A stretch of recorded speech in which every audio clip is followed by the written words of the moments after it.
Second SLST 2025-এর যে recruitment process চলছে সেই জায়গা থেকে আজকে একটা খুশির খবর এই কারণেই কারণ 17% না 7% বা পুরনো লিস্ট নতুন লিস্ট এই যে ওবিসি ব্যাপারটা নিয়ে বিভিন্ন সমস্যা চলছিল, সেই জন্যই কিন্তু দীর্ঘদিন ভোট বাদও কিন্তু এই নিয়োগ প্রক্রিয়াটা বন্ধ ছিল। তোমরা দেখবে যে এক্ষেত্রে 11-12 কাউন্সিলিং বা 9-10-এর যে ভেরিফিকেশন প্রক্রিয়া সেটা শুরু হয়েছে বা হবে। সেই জায়গা থেকে ব্রেকিং আপডেট এটাই যে আজকের দিনে ইম্পর্টেন্ট একটা তথ্য উঠে এলো যে 17% ধরেই মোটামুটি হবে নিশ্চিত যে মানে নিয়োগ হতে চলেছে। এবার এই তথ্যটা কীভাবে পাওয়া গেল, কী সোর্স, এই বিষয়ে ডিটেলসে আলোচনা করব।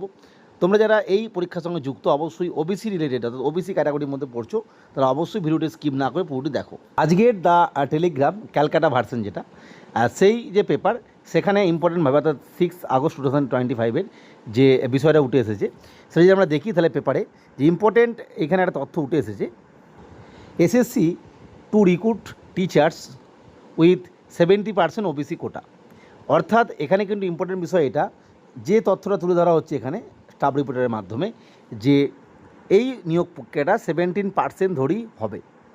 এখানে যে যুক্তিটা দেখানো হচ্ছে এই আর্টিকেলের মাধ্যমে যে এসএসসি সূত্রে নাকি খবর পেয়েছেন তারা যে যেহেতু এই নিয়োগ প্রক্রিয়া যখন শুরু হয় সেই সময় যে 7% রিজার্ভেশনের কথা রাজ্য সরকার নতুন যে ওবিসি রোস্টার মানে 100 রোস্টার প্রকাশ করেছে সেখানে কিন্তু পরবর্তী ক্ষেত্রে এই 7% ধরে এসেছে।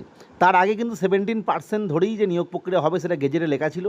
বা ইম্পর্টেন্ট বিষয় যে এই 7%-এর যে নোটিফিকেশান সেটা কিন্তু পরে এসেছে এর পরে, ফলে 17% ধরেই হবে, এতে আইনি জটিলতা কমবে। যদিও এখানে কিন্তু ওবিসি কেসের ওই যে 24 সালের যে ওবিসি কেসের রায়, প্রথম দিন যে রায়টা এলো আর কি, প্রথম একদম হাইকোর্ট থেকে, সেই রায়ের কথা উল্লেখ করা হয়নি। এখানে মূলত এই বিষয়টাই বলতে চাওয়া হয়েছে যেহেতু সমস্ত ধরনের সমস্যা মিটিয়ে একদম স্বচ্ছভাবে সব দিক থেকে সব বিষয়ে নিষ্পত্তি ঘটিয়ে যদি নিয়োগ প্রক্রিয়া সঠিকভাবে করতে চাওয়া হয় সেক্ষেত্রে এই 17% ধরেই অর্থাৎ যেভাবে নোটিফিকেশান এসেছিলো সেটা ধরেই এটা হবে, এই নিয়েই তথ্যটা দেওয়া হয়েছে। অবশ্যই এখানে ওবিসি এবি যে লিস্ট অর্থাৎ নতুন লিস্ট সেটা বলা হয়নি, কিন্তু তোমরা নিশ্চয়ই বুঝতে পারছো এটা সে ওবিসি এবি যে লিস্ট সেটা ধরেই। ফলে এই পেপার কাটিং বা আজকে পেপারের যে আর্টিকেল সেই অনুযায়ী নিশ্চিত যে খুব শীঘ্র হয়তো এসএসসি নিয়ে নোটিফিকেশান দিয়েও দেবে। আর একটা বিষয় এখানে বলা হয়েছে যে যেহেতু রেজাল্ট পাবলিশ হয়ে গেছে ফলে এই মুহূর্তে চেঞ্জ করলে অনেক কিছু সমস্যা হবে এবং 7% এই নোটিফিকেশানটা এর পরে এসেছে রিসেন্ট 26 সালে কয়েকদিন আগে।